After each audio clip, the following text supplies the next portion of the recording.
Bonjour peuple de Dieu, bonjour, c'est une grande joie pour moi de faire une autre vidéo, de venir parmi vous, devant vous et partager ce que le Saint-Esprit me dit, partager parce que nous sommes des enfants du royaume.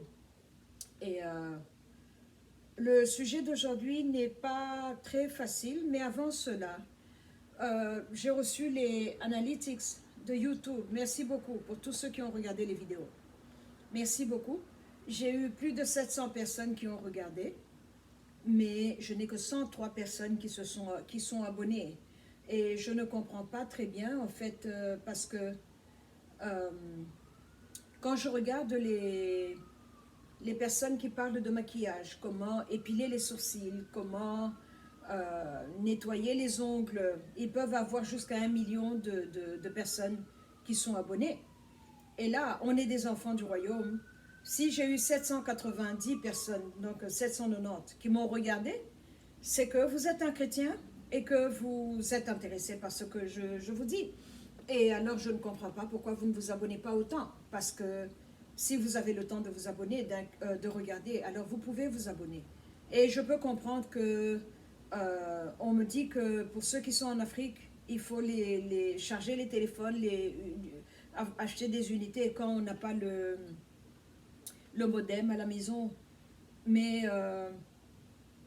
honnêtement, je me suis même demandé si je devrais arrêter de faire ce que je fais, parce que ce ministère n'est pas un ministère pour le public, c'est un ministère pour...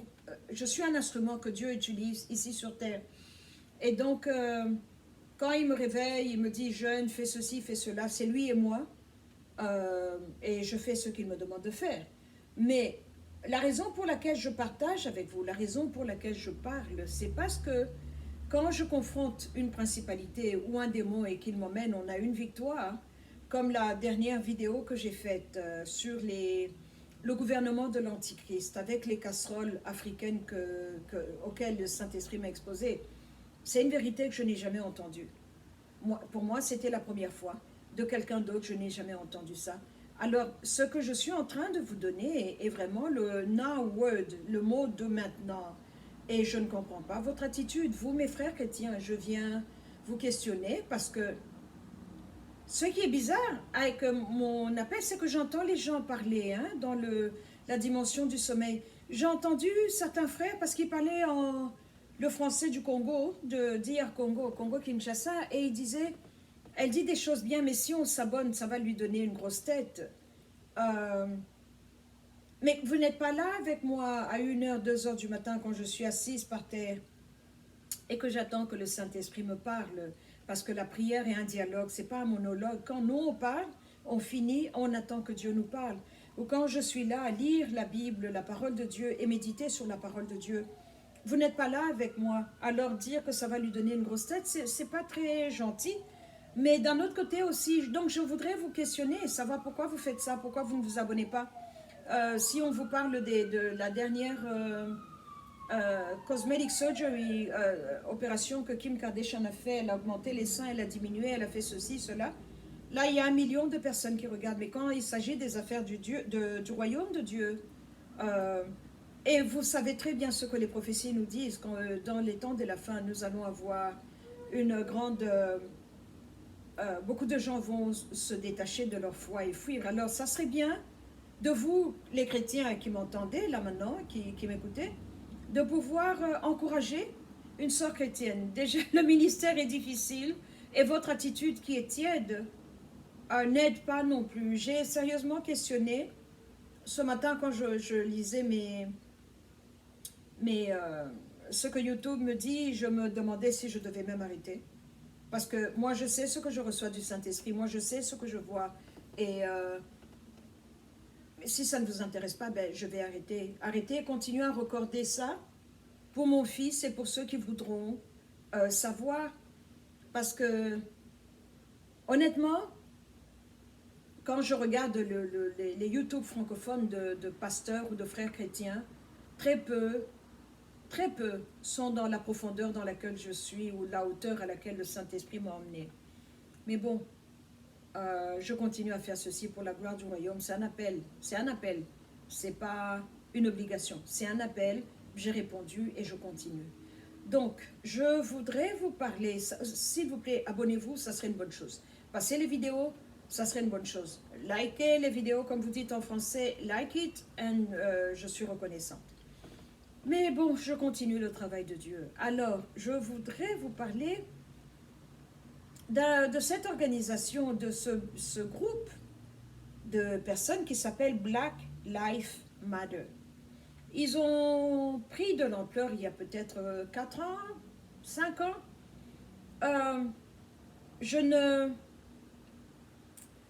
Je suivais dans les news quand on disait qu'il y a eu une marche, les gens ont protesté avec des panneaux, avec des banderoles. Je voyais dans les news, mais étant ici aux États-Unis, ça fait longtemps que je suis ici, je vois, si vous êtes normal, le jour où je suis arrivée la toute première fois aux États-Unis, j'avais l'impression que la terre bougeait comme ça. Je marchais très lentement pour ne pas perdre l'équilibre et tomber. Ma sœur et moi, on était venus ensemble et on se disait, qu'est-ce qui se passe avec ce pays? Qu'est-ce qui se passe? C'était l'iniquité qui était dans la terre. Mais à l'époque, je n'étais pas chrétienne comme je suis aujourd'hui, donc je n'avais pas les mots appropriés. Je sentais, mais je n'avais pas les mots appropriés. Alors, avec le temps, j'ai commencé à voir que, et à lire beaucoup de choses. J'ai découvert beaucoup de choses ici aux États-Unis, des choses qu'on ne nous dit pas, on ne nous en parle pas dans le reste du monde. Ce qui concerne les massacres des Indiens, ceux que Christophe Colomb a appelés Indiens, mais qui sont la première nation américaine, les propriétaires de cette terre. Il y en avait qui étaient bien noirs comme moi, même plus noirs, et il y en avait qui étaient ce qu'on appelle les peaux rouges, mais ce n'est pas un terme poli. J'ai vu le mal qui leur a été fait. J'ai vu le commerce triangulaire et comment on a kidnappé les Africains de l'Afrique, on les a emmenés ici aux États-Unis. Voilà une autre couche donc de mal qui s'est mise là. Après cela, ça a duré 400 ans où on avait des signes où on disait white only, black only.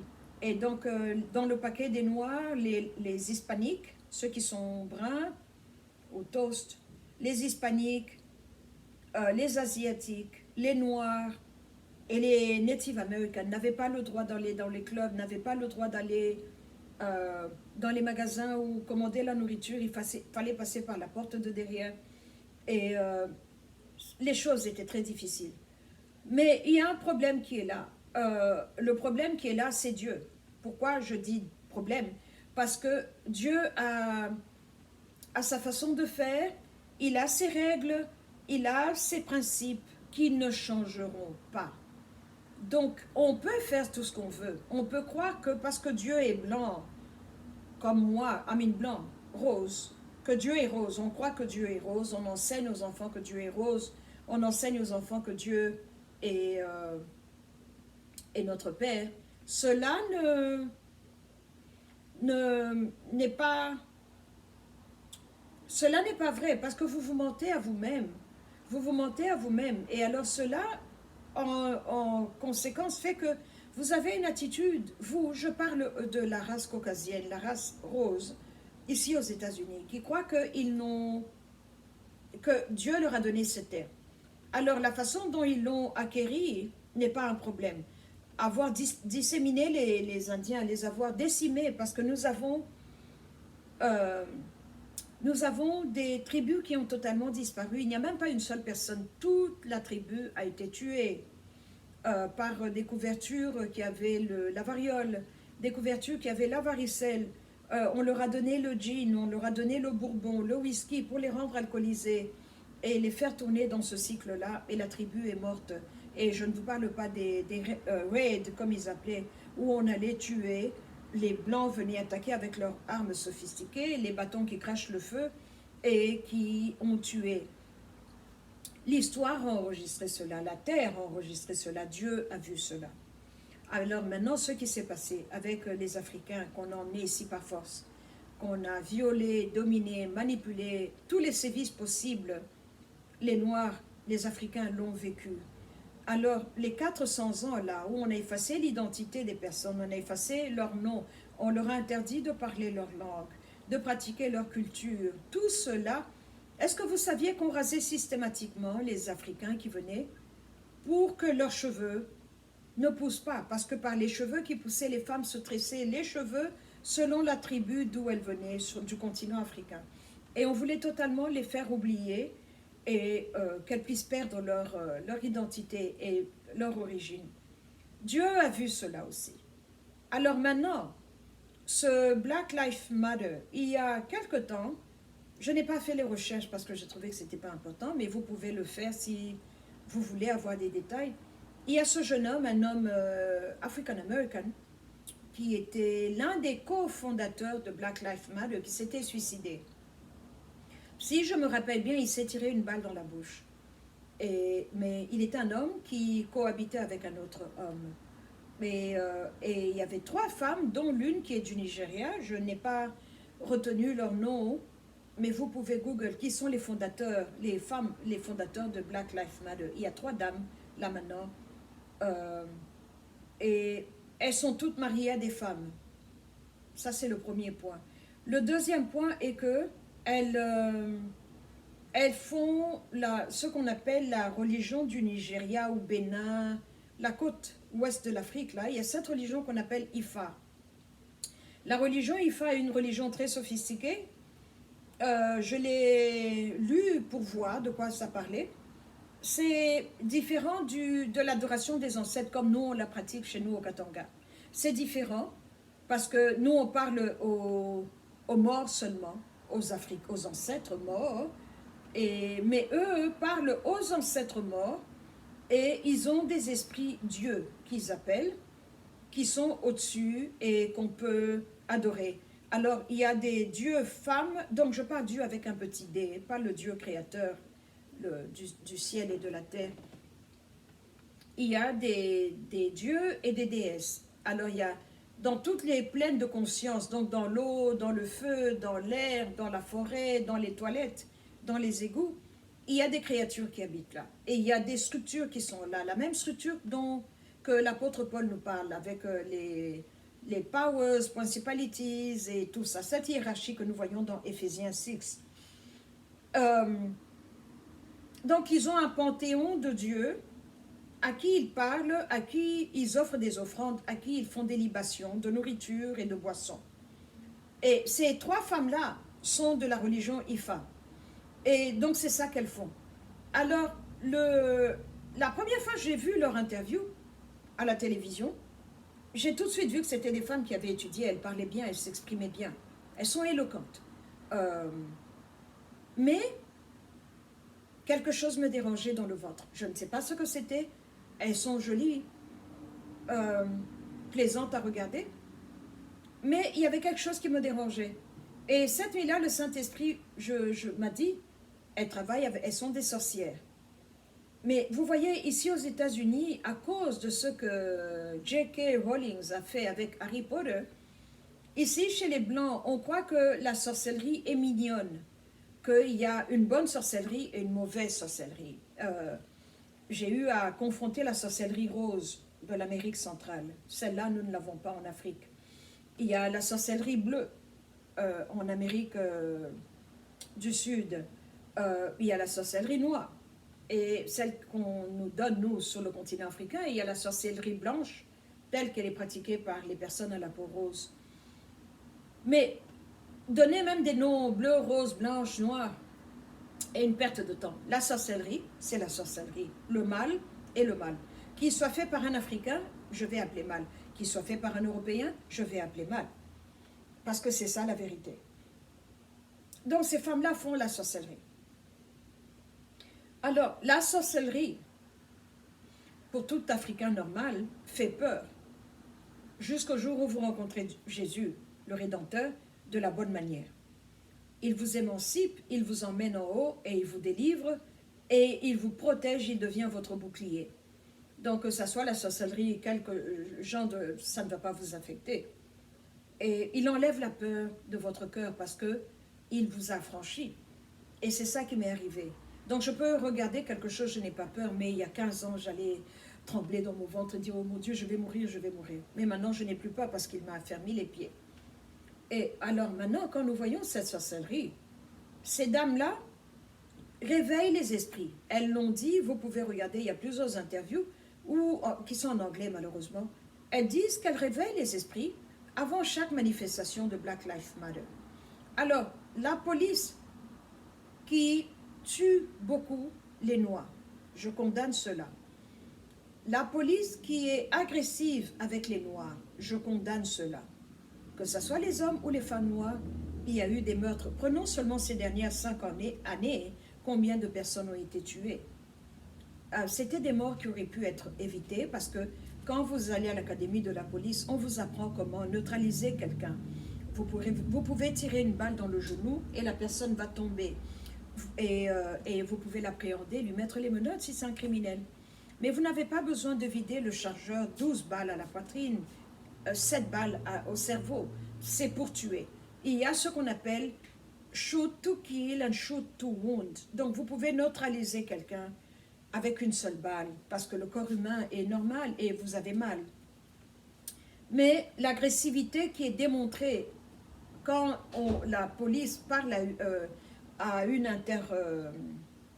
inter-échange ou interlocation ou le mot que vous voulez utiliser avec une personne brune et très brutale et très méchante, très vindicative, on vient avec le full force pour tuer. Et je condamne cela.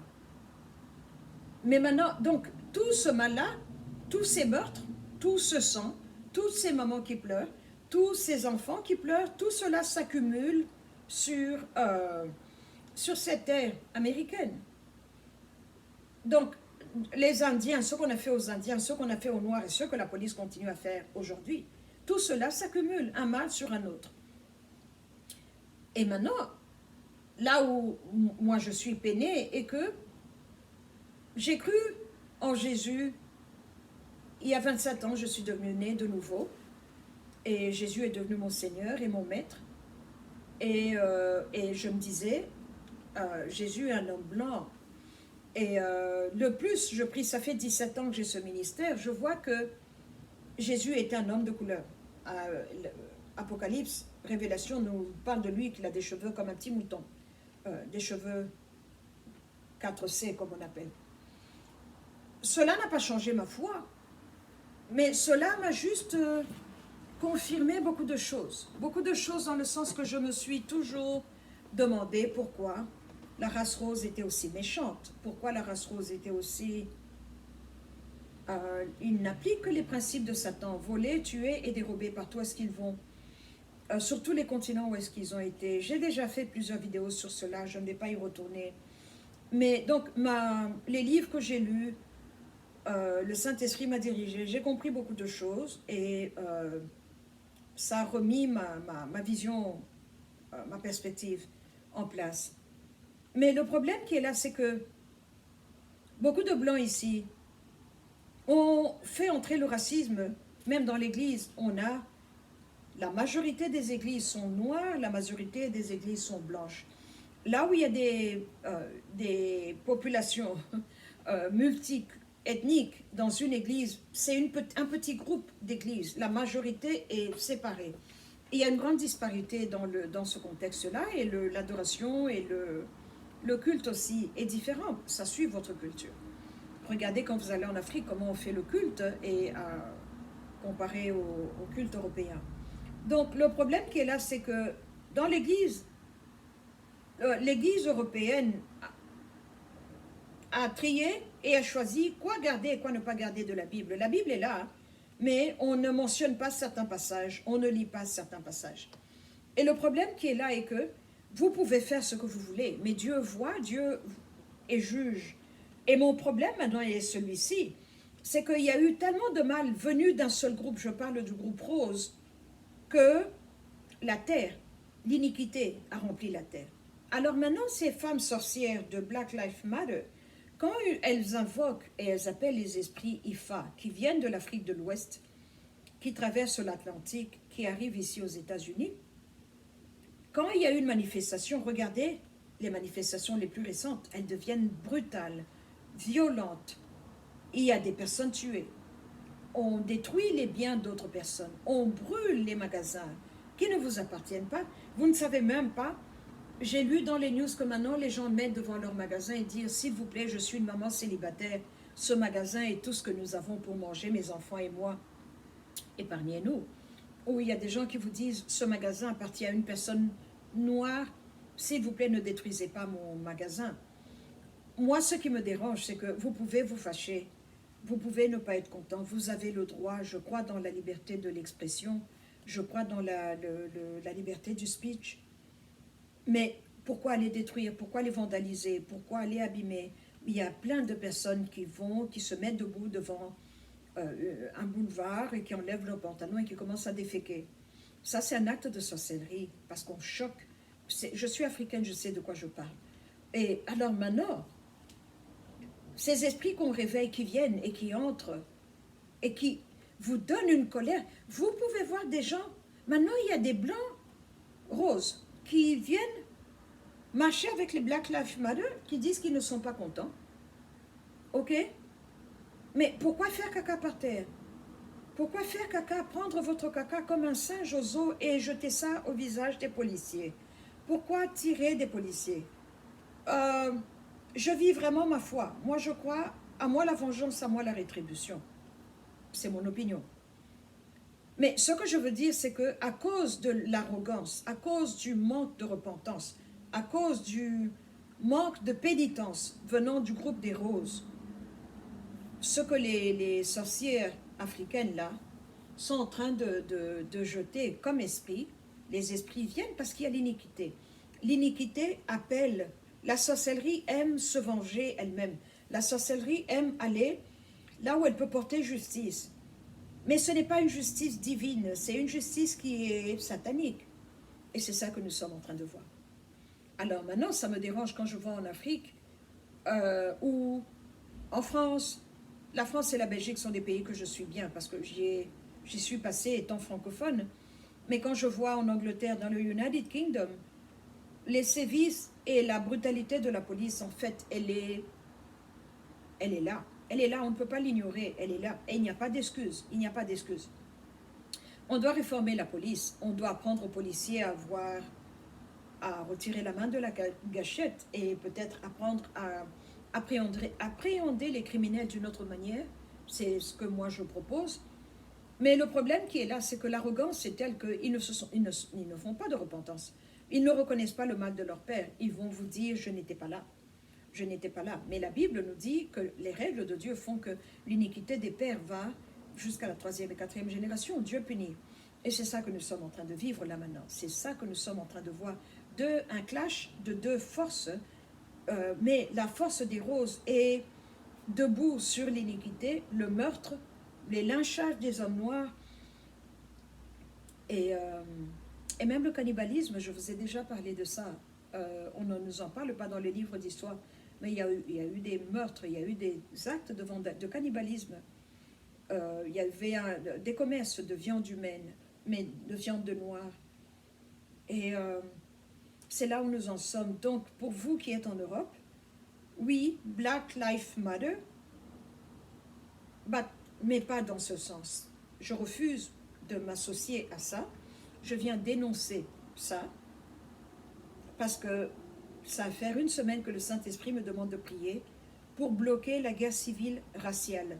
Il y a des forces, des fractions qui veulent voir une guerre civile dans les États-Unis. Il y a des forces qui veulent voir une effusion de sang dans les États-Unis. Quelle est la meilleure façon? L'iniquité que les roses ont accumulée, la douleur émotionnelle, mentale, physique et spirituelle des Africains, des personnes à la peau brune est là. Alors, l'iniquité et la douleur se rencontrent et cela fait une mauvaise combinaison. C'est là où nous sommes. Ces dames-là sont des sorcières. Peut-être qu'il faut trouver un autre slogan, parce que le slogan lui-même, Black Lives Matter, et je l'ai vu dans une grosse casserole, un cauldron de sorcellerie. Alors quiconque utilise ce mot-là, puise de ce cauldron-là, vous entrez dans un programme que vous ne connaissez pas. Parce qu'il y a un deuxième aspect maintenant. Ces dames-là, étant homosexuelles, avec l'homme créateur qui était mort, ils ont mis les deux ensemble. Donc maintenant, il y a le Black Lives Matter, l'injustice que les Noirs reçoivent de la part de la police, ce qui est légitime. Mais maintenant, ils veulent dire que Trans Life Matter, que nous devons accepter les hommes noirs qui veulent vivre comme des femmes et les femmes noires qui veulent vivre comme des hommes, on les accepte. On doit accepter les droits de ceux hommes qui vivent avec un autre homme. Donc les deux mouvements sont devenus un. Donc quand vous êtes un chrétien comme moi, quand vous suivez la parole de Dieu comme moi, vous ne pouvez pas vous associer à Black Lives Matter. Mais il faut plutôt peut-être trouver un autre slogan pour ceux qui sont impliqués, pour ceux qui sont des citoyens qui veulent voir la réforme, que ce soit à Paris, en Belgique ou en Angleterre. Il faut peut-être trouver un autre slogan. No to black racism, or no to racism toward black people. Qu'on refuse le racisme envoyé vis-à-vis des Noirs. Ça, c'est un slogan qui peut marcher. Mais le Black Lives Matter est un très mauvais mouvement. C'est un mouvement qui ne vient pas de Dieu. C'est un mouvement qui n'honore pas Dieu, au contraire, mais qui élève les esprits. Donc, en entrant dedans, vous allez, c'est comme si vous prenez votre gobelet, vous puisez dans ce cauldron-là de culte des ancêtres, de ces esprits-là, et vous entrez dans ce système-là. Donc, je viens dénoncer le Black Lives Matter. C'est un mouvement de sorcières, c'est un mouvement de sorcellerie, c'est un mouvement qui n'est pas là pour faire les choses, mais qui est là pour voir la chute des États-Unis d'Amérique, parce que maintenant, il y a un troisième élément qu'on rajoute là-dedans, c'est le fait que ces femmes-là sont marxistes. Elles sont communistes marxistes. Elles veulent voir l'égalité, le même salaire, les mêmes privilèges pour tout le monde. Et ça, ce n'est pas de Dieu. Dieu peut me bénir, je peux devenir millionnaire aujourd'hui, et à vous, vous devez travailler. Donc la vie, on a chacun son chemin. Donc je ne suis pas marxiste, je ne suis pas là pour, que ce soit sur le continent africain ou ici où je suis devenue naturalisée, je ne veux pas voir le marxisme venir. Je ne veux pas voir ce que l'URSS, ce qu'on appelait la Russie de l'époque, a vécu. Je refuse. Donc voilà ce que je viens d'énoncer. Black Lives Matter est un mouvement de sorcières. Et donc faites attention. Et ce point-là, il paraîtrait que j'ai entendu le pasteur Larry Gathers. J'aime donner mes sources. Je n'aime pas dire j'ai entendu, j'ai vu, non. Le bishop Larry Gathers, il a un show, il est sur YouTube. Malheureusement, il parle en anglais seulement. Que quand il y a eu un grand luciférien lui a confié et qui s'est converti, que quand il y a eu la bataille là-haut, que Lucifer a fait le coup d'État, qu'il a essayé, quand ils ont perdu la bataille, ils se sont agenouillés sur un genou et ils ont levé le poing en vengeance contre Dieu en lui disant « tu vas voir, tu vas voir ». Et nous voyons ce point-là revenir dans le mouvement communisme marxiste de l'URSS, ce point-là, à genoux, sur un genou. Moi, j'ai vu les anges de Dieu, quand ils parlent à Dieu, ils sont à genoux sur un point, comme les samouraïs, le poing par terre. Mais quand le poing est élevé comme ça, c'est un mouvement de révolte là que je refuse de me soumettre, mais qui vient de là. Donc on est en train de nous embobiner dans des choses que nous ne savons pas. Il faut vraiment faire attention, parce que nous, en Afrique, on a tendance à regarder justement les Noirs américains, parce que beaucoup sont de la tribu de Juda, et Juda est le leader. C'est pour ça qu'ils ont cette grande influence dans le monde, partout il y a des Noirs. Vous pouvez aller dans mon village, vous voyez des enfants qui dansent comme Michael Jackson. Il y a une grande influence qu'ils ont, qui leur a été donnée par Dieu, mais qui est en train d'être pervertie par autre chose. Donc pour vous, les Africains, qui êtes en France ou en Belgique ou dans le United Kingdom, faites attention, trouvez d'autres slogans. Mais le mot Black Lives Matter n'est pas bien, n'est pas bien. En conclusion, maintenant, nous avons ce monsieur qui s'appelle George Soros, qui n'est pas très normal. Il est un réformateur. Il est un réformateur. Il est le financier de ce groupe-là. Il finance la colère des Noirs, les injustices. Ils ont le droit de se plaindre. Il y a eu beaucoup d'injustices. Il finance les droits de ceux qui utilisent l'arc-en-ciel comme drapeau. Et il est là, il est un faiseur de chaos. Il est un architecte de chaos, parce que nous avons tous entendu parler du nouvel ordre mondial qui nous dit que ordo ab chaos. Nous allons faire de l'ordre à partir du chaos. Donc, il y avait un ordre, on va créer le chaos, faire table rase de cet ordre-là et établir notre ordre à nous, qui sera le nouvel ordre mondial. Voilà où nous en sommes, voilà les temps prophétiques dans lesquels nous sommes. Donc pour vous les Noirs, les enfants de l'Afrique, éparpillés comme vous êtes dans le monde, Black Lives Matter n'est pas un bon mouvement à suivre, je n'ai aucun poster, je n'ai rien. Et voilà où est-ce que nous en sommes. Voilà ce que je voulais partager avec vous. Et parce que vous pouvez entrer dans ce mouvement-là et d'autres esprits vont entrer et vous ramener en arrière. Et pire, vous pouvez maintenant être influencé par l'homosexualité parce qu'il y a beaucoup d'homosexuels dans ce groupe-là. Et on a eu avant-hier un monsieur que je regardais qui était un candidat potentiel pour être gouverneur en Floride qui vient de sortir du placard. Il dit qu'il est bisexuel.